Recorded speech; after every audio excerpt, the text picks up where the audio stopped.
জুলাই গণঅভ্যুত্থানে সংগঠিত মানবতা বিরোধী অপরাধের মামলায় সাবেক প্রধানমন্ত্রী শেখ হাসিনা সহ ৩ জনের বিরুদ্ধে অভিযোগ গঠনের আদেশ দেওয়া হবে 10 জুলাই।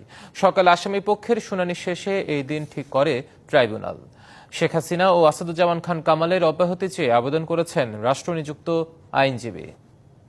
সোমবার ছিল জুলাই গণঅভ্যুত্থানে সংগঠিত মানবতা বিরোধী অপরাধ মামলায় ক্ষমতাচ্যুত প্রধানমন্ত্রী শেখ হাসিনার বিরুদ্ধে আনুষ্ঠানিক অভিযোগ গঠনের দ্বিতীয় দিনের শুনানি। মামলায় অপর দুই আসামি সাবেক স্বরাষ্ট্রমন্ত্রী আসাদুজ্জামান খান কামাল ও সাবেক আইজিপি চৌধুরী আব্দুল্লাহ আল মামুন। আন্তর্জাতিক অপরাধ ট্রাইব্যুনাল একে শুনানিতে আসামি পক্ষের রাষ্ট্রনিযুক্ত আইনজীবী দাবি করেন, আবু সাইদের মামলায় শেখ হাসিনাকে জড়ানো রাজনৈতিক উদ্দেশ্য প্রণোদিত। সানবিট সব দিবে সামাল। সানবিট ম্যাজিক প্রেস ডিশওয়াশিং এর মাথা ঘোরানো সলিউশন।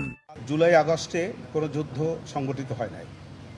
এখানে রাজনৈতিক যে পট পরিবর্তন এবং প্রতিহিংসা হিংসা তার প্রেক্ষাপটে এই ঘটনা।